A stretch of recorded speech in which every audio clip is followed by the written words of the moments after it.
June 4, 1943, Railroad Street, Mexia, Texas. Unifitsia Vera Burkhart's pencil shook faintly as he wrote in his secret diary, documenting thoughts that would have landed him in solitary confinement if any German officer had discovered them. "The Americans must be deceiving us," he wrote. "No country could enjoy such plenty while fighting a war on two major fronts."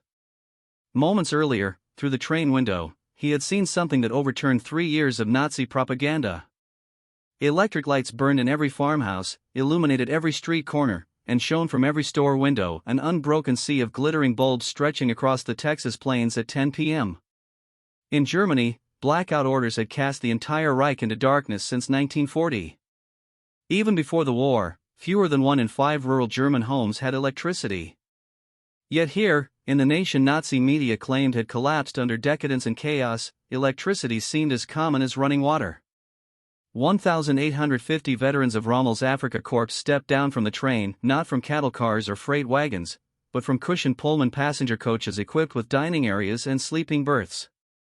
Virtually the entire town of Mahia had come out to watch them arrive.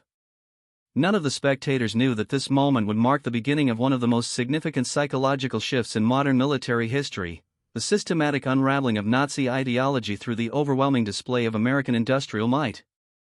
The story of Allied victory was being written not only through strategy or battlefield maneuvers, but in production numbers that would soon overturn everything these soldiers believed about their enemies, their homeland, and their purpose. The collapse had begun weeks earlier, on May 13, 1943, in Tunisia. General Jürgen von Arnim, who had replaced Rommel, surrendered along with roughly 250,000 to 275,000 German and Italian troops. Exact numbers varied as isolated units continued giving themselves up over the following days. The Wehrmacht's most accomplished desert fighters, men who had pushed the British back to Egypt and had earned even Montgomery's reluctant respect, were now prisoners of war.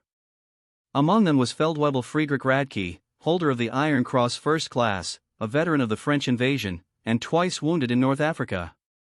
His diary, later found in the National Archives, would provide historians with one of the most detailed accounts of how American captivity reshaped German soldiers' understanding of the war. Their journey from defeat to revelation began in Oran, Algeria. As Radke and 30,000 other POWs waited in makeshift camps for transport ships, American efficiency was already beginning to erode their assumptions. The U.S. Army processed thousands of prisoners every day with a level of organization surpassing anything the Wehrmacht had managed even at its peak. Identification cards were photographed and filed, medical examinations and vaccinations were completed, and officers fluent in German explained their Geneva Convention rights, training prepared specifically for this moment. But the first true shock came with the food. Oberstfreiter Hans Müller, captured with the 21st Panzer Division, wrote to his mother 8 months later. "In the holding area at Oran, while we waited for the ships, the Americans fed us better than we had eaten in 6 months of desert fighting. White bread, real coffee, meat twice a day. We thought it was for show, that they wanted to impress us. We had no idea this was simply their standard ration." The Liberty ships that would take them across the Atlantic were themselves symbols of American industrial power. The SS Robert E. Peary had been built in only 4 days, 15 hours, and 29 minutes at the Kaiser shipyards in Richmond, California, a feat the Germans would have dismissed as impossible propaganda had they known. These ships were turning out at a peak rate of 3 per day. After delivering supplies to the European front, they returned to America carrying up to 30,000 POWs a month by the summer of 1943. The 2-week Atlantic crossing in July brought the next stage of psychological disintegration. Feldwebel Kurt Zimmermann of the 90th Light Division kept a detailed chronicle in letters later sent home. He wrote that the ship's crew discarded more food each day than his entire company received in a week during the final months in Africa. The American sailors threw away half-eaten steaks, whole loaves of bread, gallons of milk that had sat out too long, he noted. They did not do this to mock us. They did it because it meant nothing to them. Their supplies seemed endless. The ships themselves became floating demonstrations of U.S. capability. The POWs learned that the vessel carrying them was only one of 2,710 Liberty ships produced during the war, each requiring 250,000 components shipped in from factories across 32 states. The engines, guards explained, were built in 3 different plants, each producing 900 horsepower cylinders later assembled in ports that barely existed 2 years earlier. Lieutenant Colonel Wilhelm von Stauborn, descended from a long line of Prussian officers, later wrote in his memoirs. As our ship neared the American coastline, I watched a radar antenna rotating atop the bridge. This technology, which we believed was possessed only by us, and perhaps the British in limited numbers, was standard equipment on a cargo ship. At that moment, I first understood that Germany had already lost the war. On August 2, 1943, at Norfolk Naval Base, Virginia, the final illusions collapsed. The size and power of the installation were unlike anything the prisoners had imagined: 4,300 acres of docks, cranes, and warehouses operating at full capacity. In a single day, the port moved more goods than Hamburg processed in a week. Gefreiter Johann Weber, a factory worker from the Ruhr before the war, counted 47 cargo vessels in varying stages of loading and unloading. Each crane, he wrote in his hidden diary, lifted loads that would have required many men and horses in Germany. They moved silently and smoothly on electric power, he wrote, without the coal smoke that suffocates our cities. The prisoners were formed into columns for the march to the waiting trains. Along the route, they passed parking lots filled with civilian automobiles, hundreds of them belonging to dock workers. In Germany, private automobile ownership remained a privilege of the wealthy and the party elite. The Volkswagen, promised to the German people since 1934, remained a propaganda dream with fewer than 1,000 ever delivered to civilians. Here, ordinary laborers drove to work in their own cars. But nothing prepared them for the trains themselves. Not boxcars, not the 40 and 8 wagons, 40-man or 8 horses that had carried German troops across Europe, but full passenger coaches. Pullman cars with padded seats that converted to sleeping berths. Dining cars with white tablecloths and silver cutlery. Observation cars with panoramic windows. Hedman Radke wrote, "We boarded like tourists, not prisoners." The American guards seemed almost embarrassed by the comfort. One sergeant apologized that the air conditioning wasn't working properly in our car. Air conditioning. In August, we had believed such luxury existed only in Hitler's personal train. The 3-day train journey from Norfolk to the camps of Texas and Oklahoma would prove more destructive to Nazi ideology than any military defeat.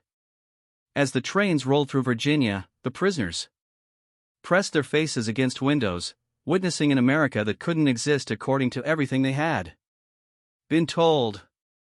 Every small town blazed with illumination. Martinsville, Danville, Greensboro, communities that in Germany would have been lucky to have a single electric street lamp displayed. Illuminated shop windows, electric signs, houses with lights burning in multiple rooms. The trains passed. Factories running night shifts, their windows glowing, parking lots full even at midnight. Obert Reiter Mayer, whose father was a Nazi party block leader in Hamburg, wrote in a letter discovered in 1987.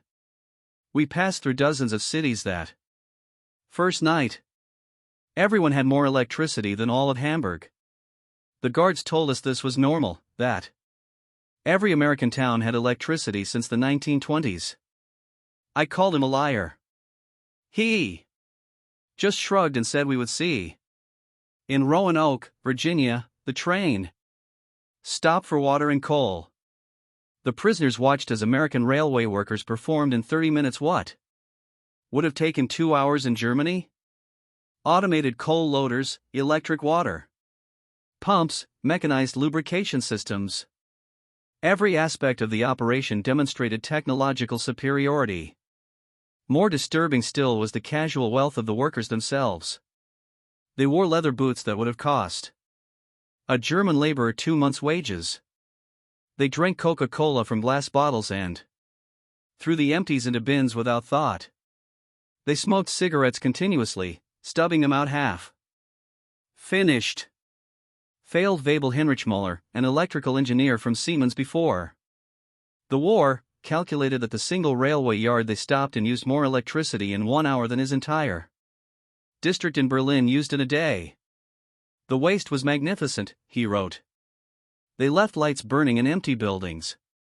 Electric fans ran in vacant rooms. It was the carelessness of infinite resource. As the trains crossed into Tennessee and Kentucky, the prisoners encountered American industrial power in full display. Through the windows, they watched endless factories, each one larger than anything most had seen in Germany. The Alcoa aluminum plant in Tennessee stretched for 3 m along the river, its electric furnaces consuming 175,000 kilowatts of power, more than the entire city of Munich. Near Louisville, the trains slowed as they passed the Rubbertown complex, where synthetic rubber plants had sprung from empty fields in just 18 months. For massive facilities, each employing thousands of workers, producing 800,000 tons of synthetic rubber annually. Germany, despite inventing the process, had never managed more than 120,000 tons. In its best year, Oberleutnant Erich Hoffmann, a chemist from IG Farben, understood the implications immediately. In a post-war interview, he recalled, "I knew those plants. I could see the distillation columns, the catalytic crackers. Each facility was more advanced than anything we had built, and there were 4 of them just in this one location. They told us there were dozens more across the country." The trains passed Ford's Willow Run plant outside Detroit, visible from miles away. This single factory, built in just 9 months, produced a B-24 Liberator bomber every 63 minutes. At peak production, 42,000 workers assembled bombers from 1,550,000 parts manufactured by 1,500 subcontractors. The plant consumed 2.5 million square feet of floor space and used more electricity than the entire German city of Cologne. Hauptmann Verli, a Luftwaffe pilot shot down over Tunisia, pressed his face against the window as they passed. He counted 17 B-24s in various stages of completion visible from the train. We had been told American planes were inferior, hastily built, would fall apart in combat, but I could see the precision of the assembly lines, the quality of the construction. These were not inferior aircraft. They were simply built faster than we could imagine possible. The deeper the trains penetrated into America, the more complete became the destruction of Nazi mythology. In St. Louis, they crossed the Mississippi River on the Eads Bridge, while below them, barges carried more grain than the entire German harvest of 1942.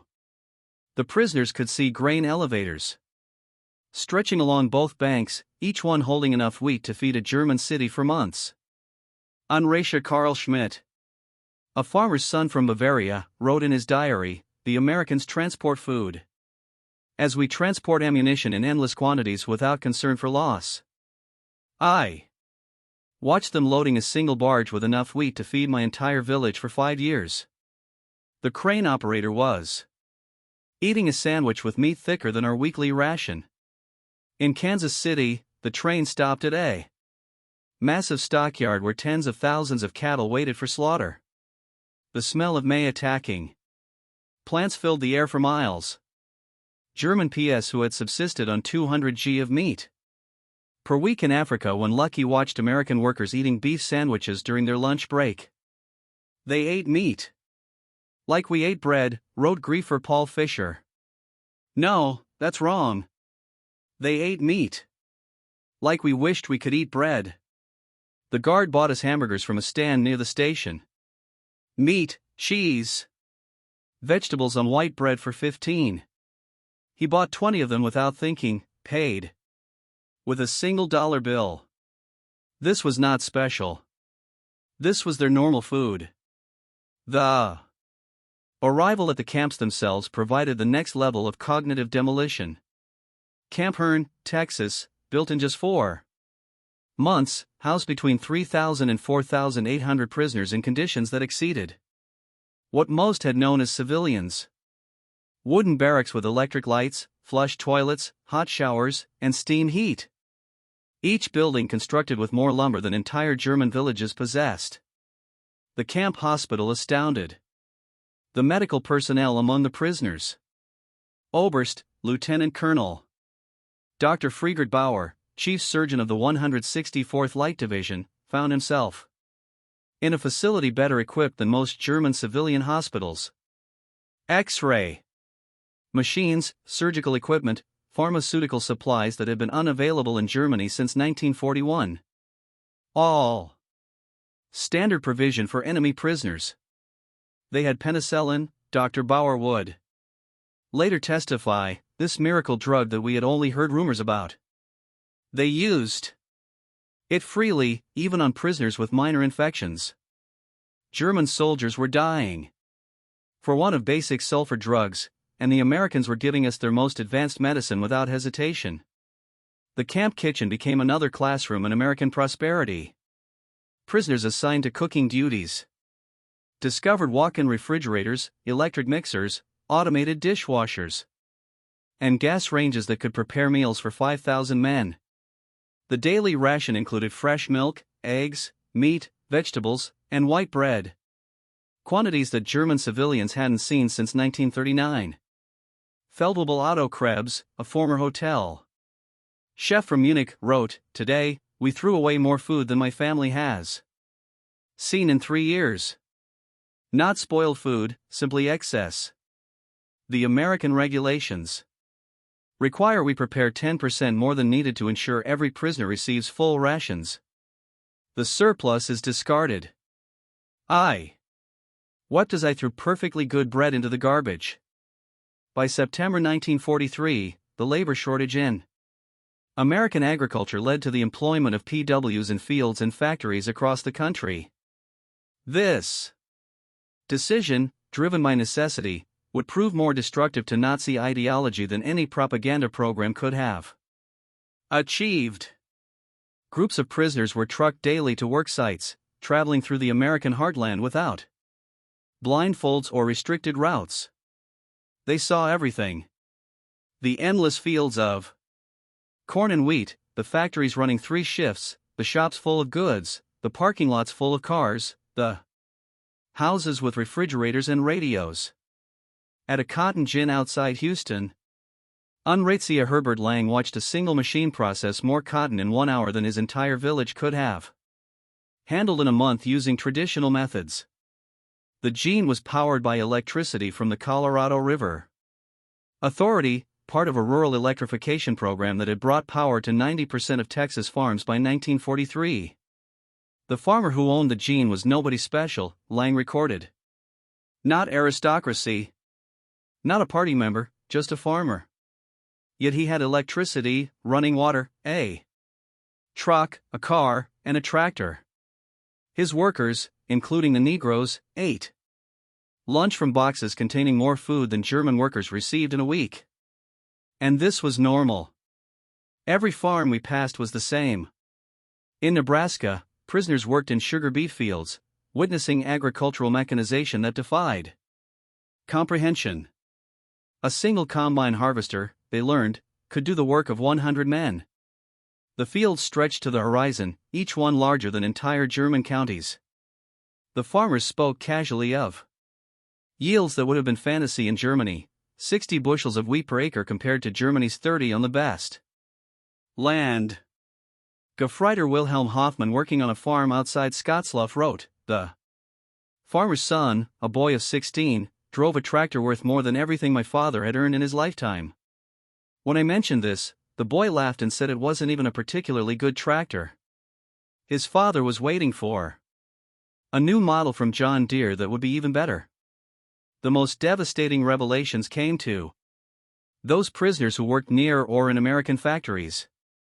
While Geneva Convention rules prohibited direct war production work, PSWs could work in industries that freed American workers for military production. This technicality allowed thousands of German prisoners to witness American industrial capacity firsthand. At a Campbell soup factory in New Jersey, prisoners watched production lines that processed more tomatoes in a single day than most German factories handled in a month. The facility operated with a skeleton crew of women and elderly men, as most young workers were in the military. Yet production exceeded PCM levels. Stabsfeld, Webel Ernst Vanner, who had worked in a German food processing plant before the war, documented the experience. Everything was automated. Electric conveyor belts, automatic filling machines, steam cookers that processed hundreds of cans simultaneously. One elderly woman monitored controls that managed what would have required 50 workers in Germany.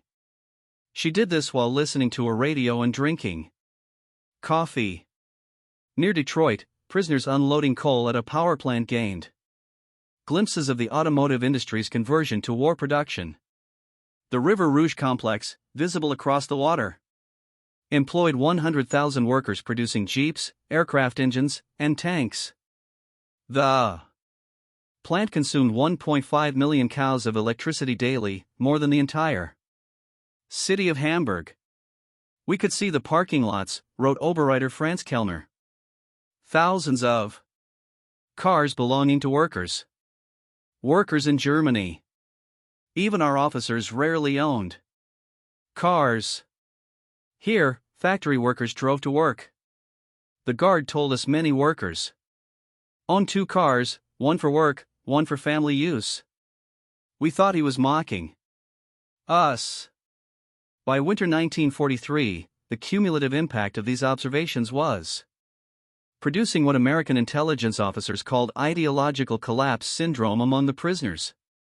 The Special Projects Division, the secret re-education program run by the Prost Marshal General's office, documented increasing numbers of prisoners requesting access to American newspapers, books, and educational materials. Major Paul Noëlin, a member of the monitoring team, reported in December 1943. The prisoners no longer argue when shown production statistics. They have seen too much. The most fanatical Nazis have become quiet. They still maintain loyalty to Germany, but no longer speak of victory. Many openly question what they were told about America. The camp newspapers produced by prisoners themselves began reflecting this transformation. Dear Ruth, the call published at Fort Kearny, Rhode Island, gradually shifted from defiant nationalism to discussions of democracy, economic systems, and post-war reconstruction. The editors, carefully selected anti-Nazi prisoners, found their audience increasingly receptive. Lieutenant Hermann Gutz, captured with the 10th Panzer Division, wrote in a letter that passed American censors. We were told America was a mongrel nation, weak, divided, controlled by Jews, incapable of military prowess. Every day I am here, I see the opposite. This was the most structured, cohesive, and capable nation on the planet, far from what Nazi officials had described. We had been fed fantasies by criminals. One of the strongest blows to Nazi beliefs came from an unexpected direction: the treatment of Italian prisoners after Italy's surrender in September 1943. Italians who agreed to cooperate were organized into Italian service units and given better living conditions, higher pay, and greater personal freedom. German prisoners watched in disbelief as their former allies worked alongside Americans, dined in American restaurants, and even formed relationships with American women. Feldwebel Friedrich Schultz wrote, "The Italians turned against us, yet they received better treatment than we ever gave them as allies. They work freely, earn wages, and send parcels home. The Americans show them no hatred. This democracy we were taught to condemn seems more honorable than our own system."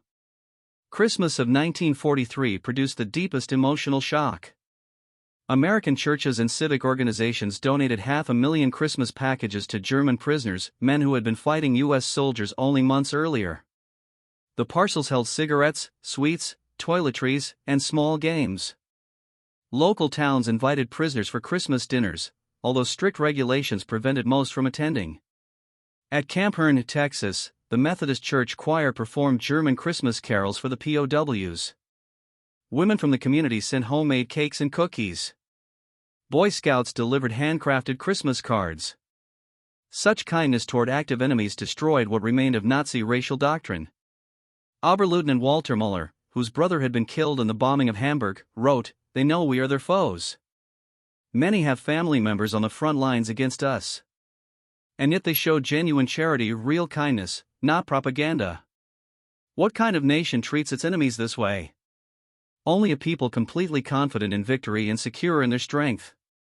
The Christmas meal itself defied belief: turkey, ham, potatoes, gravy, vegetables, pies, and ice cream, amounts of food Germany had not seen since before the First World War. Prisoners ate until they were ill, unable to grasp such abundance being offered to captives. "We feasted like royalty," wrote Feldwebel Hansa.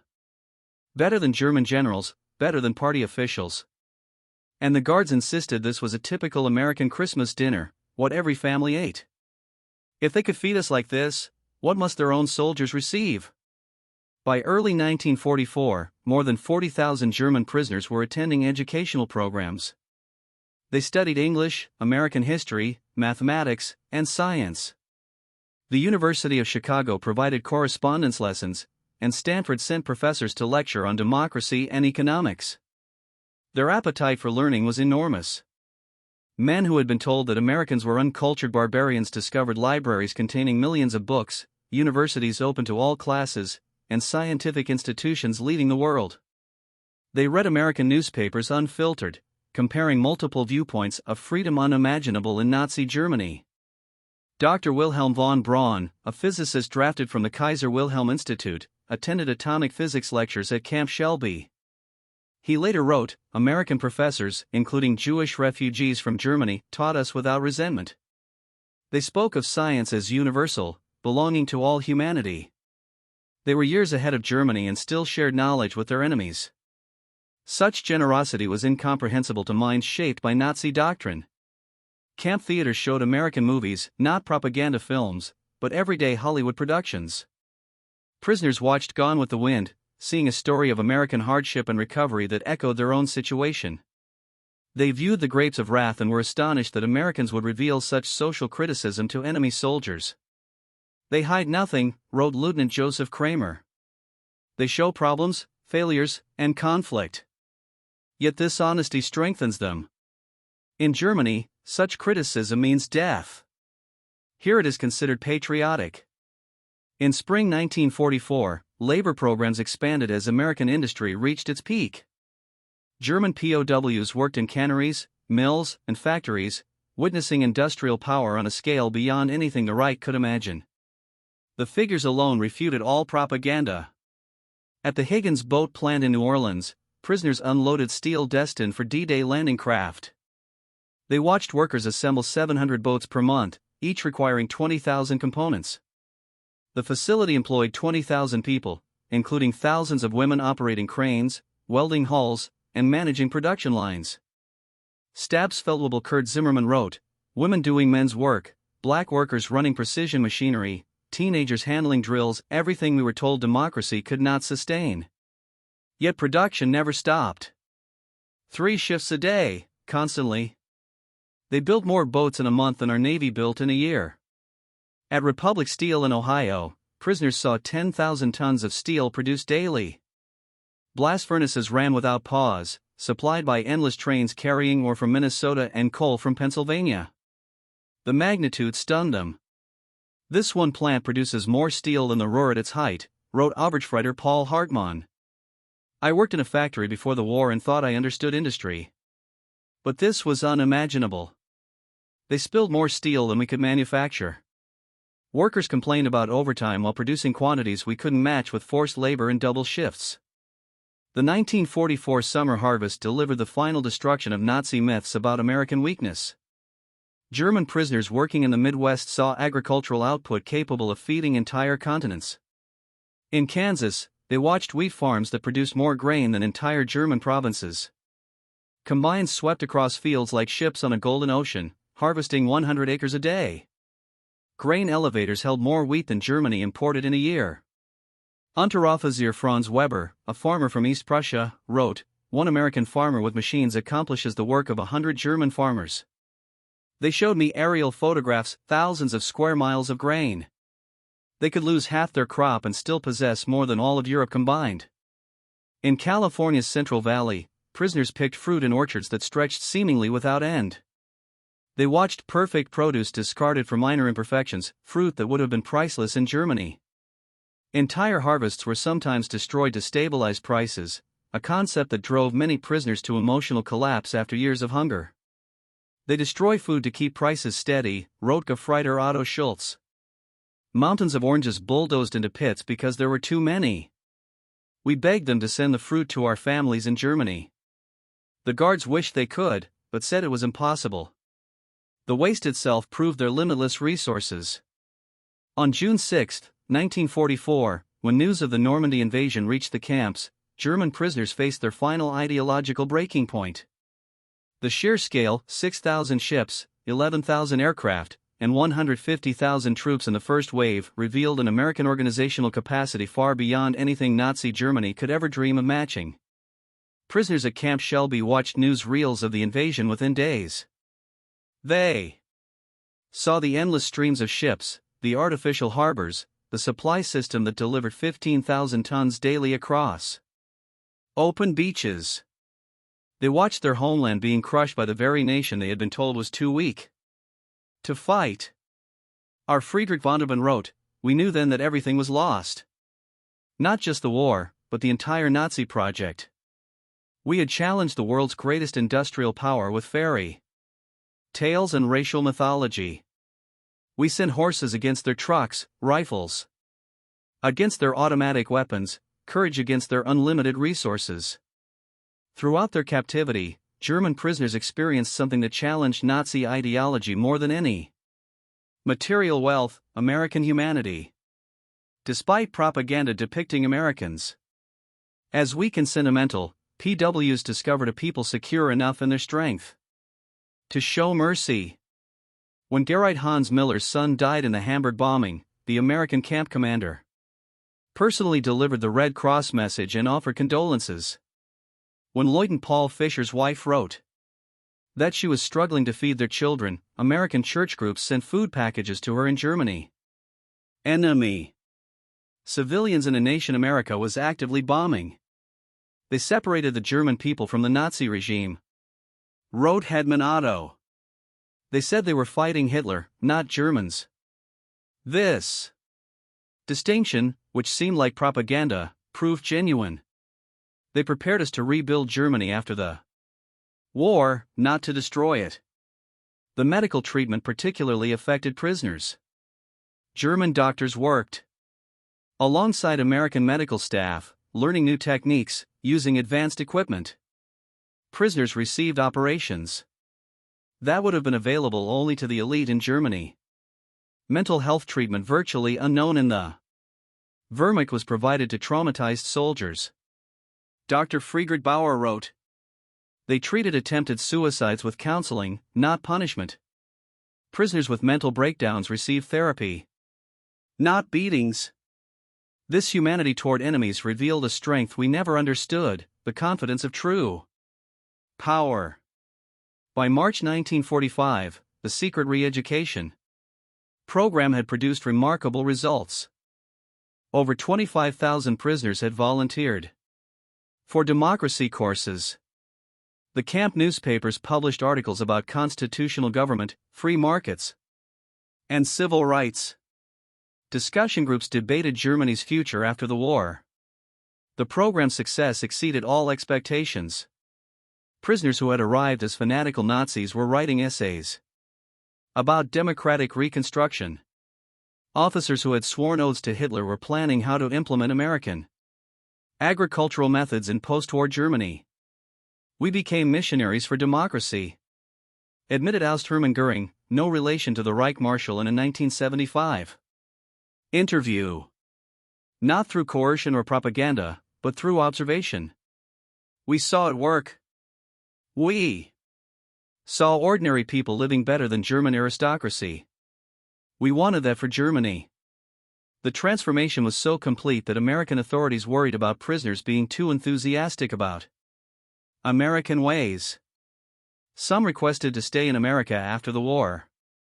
Others married American women they met through prison correspondence programs. Thousands would eventually immigrate to America in the 1950s. April 1945 brought the final revelation. As American forces liberated concentration camps in Germany, the footage was shown to German PS Many refused to believe it initially, claiming it was propaganda, but the evidence was overwhelming. Testimony from American soldiers, photographs, newsreels, and eventually letters from Germany confirming the horror. The psychological impact was devastating. Men who had maintained some pride in German honor despite military defeat now faced the complete moral collapse of their nation. Everything they had fought for was not just defeated but evil. Headman Walter Schmidt wrote the most eloquent summary. "We thought we were warriors for a great cause. We discovered we were tools of criminals. We believed we were bringing civilization to inferior peoples. We found that we were the barbarians. The Americans we called weak and decadent showed us what civilization actually meant." As the war ended in May 1945, German PSWs faced repatriation with mixed emotions. They had witnessed an America that contradicted everything they had believed. They had eaten better as prisoners than as soldiers. They had been treated with more dignity by enemies than by their own government. The last months of captivity were spent preparing for return to a destroyed Germany. American authorities provided vocational training, agricultural education, and political instruction. Prisoners learned about the Marshall Plan before it was announced, understanding that America would rebuild rather than punish Germany. "They prepared us to rebuild our country," wrote Ost Friedrich von Tauben. "They gave us skills, knowledge, hope. They transformed defeated soldiers into future citizens." This generosity from victors was incomprehensible to minds shaped by Nazi vindictiveness. Between 1945 and 1946, 371,683 German PS were repatriated from American camps. They returned to a Germany divided, destroyed, and destitute. But they brought with them something precious: knowledge of how a democratic industrial society functioned. The German PSWs who experienced American prosperity became unwitting agents of transformation in post-war Germany. They had seen industrial efficiency, agricultural productivity, and democratic prosperity. They knew Reconstruction was possible because they had witnessed a society that had achieved it. Many former PS rose to prominence in West Germany's Reconstruction. Hans Kroll, prisoner at Camp Shelby, became West German ambassador to the United States. Walter Hallstein, who taught classes at Camp Co., became president of the European Commission. Rudiger von Marr, held at Camp Herne, served as German permanent representative to the United Nations. Edward Ackermann, prisoner at Fort Robinson, became a leader in German agricultural reform. They brought American methods to German industry, American efficiency to German agriculture, and American democratic ideals to German politics. The economic miracle of the 1950s was built partly on knowledge gained in American prison camps. We learned that prosperity came from freedom, not conquest, Hans Kroll wrote in his memoirs. We saw that democracy created wealth, that diversity brought strength, that treating workers well increased production. These lessons learned as prisoners shaped the new Germany. Historians have called the German P experience in America one of the most successful re-education programs in history. Without coercion, without propaganda in the traditional sense, American industrial might and democracy converted hardened Nazis into future democratic citizens. The program succeeded because it relied not on words, but on observation. Prisoners saw American society functioning at peak efficiency while treating enemies with dignity. They witnessed industrial capacity that made German production look primitive. They experienced a standard of living that exposed Nazi promises as fantasies. Dr. Arnold Kramer, the leading historian of German PS in America, concluded, America won the propaganda war not through clever messages, but through sheer reality. Every full meal, every Electric light, every working toilet was an argument against Nazism. The PWS were converted by prosperity. The statistics support this assessment. Of the 371,683 German PS held in America, fewer than 1% attempted escape, with only 2,222 total attempts recorded. Post-war surveys showed that 95% rated their treatment as good or excellent. Most remarkably, thousands maintained correspondence with American families for decades after the war. In 1985, on the 40th anniversary of the war's end, surviving German PWs held a reunion in Austin, Texas. Over 500 former prisoners returned to America, many bringing their families to show them where their transformation had begun. Former Arbeiter Hans Vea, who had been held at Fort Robinson, Nebraska, and later returned to become a physician in Georgetown, Maine, spoke at the reunion. Life in the camps was a vast improvement.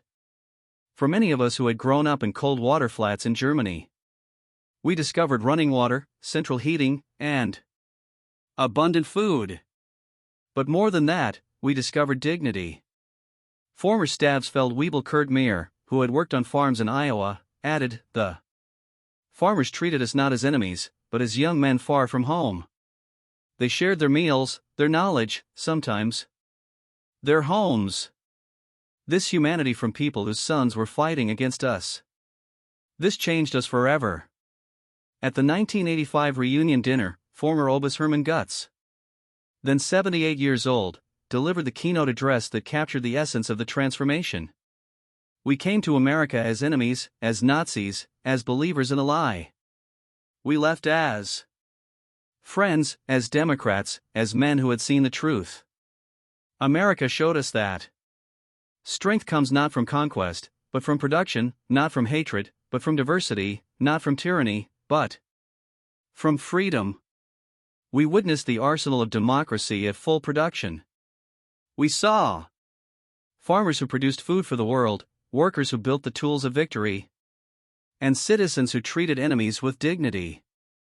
We learned that America's true weapon was not its bombs or tanks, but its inexhaustible capacity for creation and its unshakable confidence. We returned to Germany with a mission to build a society that could create rather than destroy, that could prosper through peace rather than war. The Germany that rose from the ashes was built on lessons learned in American prison camps. We who came as conquerors left as students. To America from your former enemies, now your friends. Thank you for showing us the way." The auditorium erupted in standing ovation.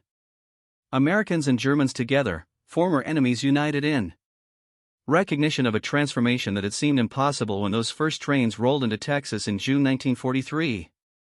The magnitude of the German P experience in America can be measured in stark statistics that reveal both the scale of the operation and its remarkable success. Camp infrastructure. Over 500 camps across 45 states, every state except Nevada, North Dakota, and Vermont. 175 main camps with 325 branch camps. Camps built to house from 250 to 12,000 prisoners each. Construction completed in average of 90 days per camp.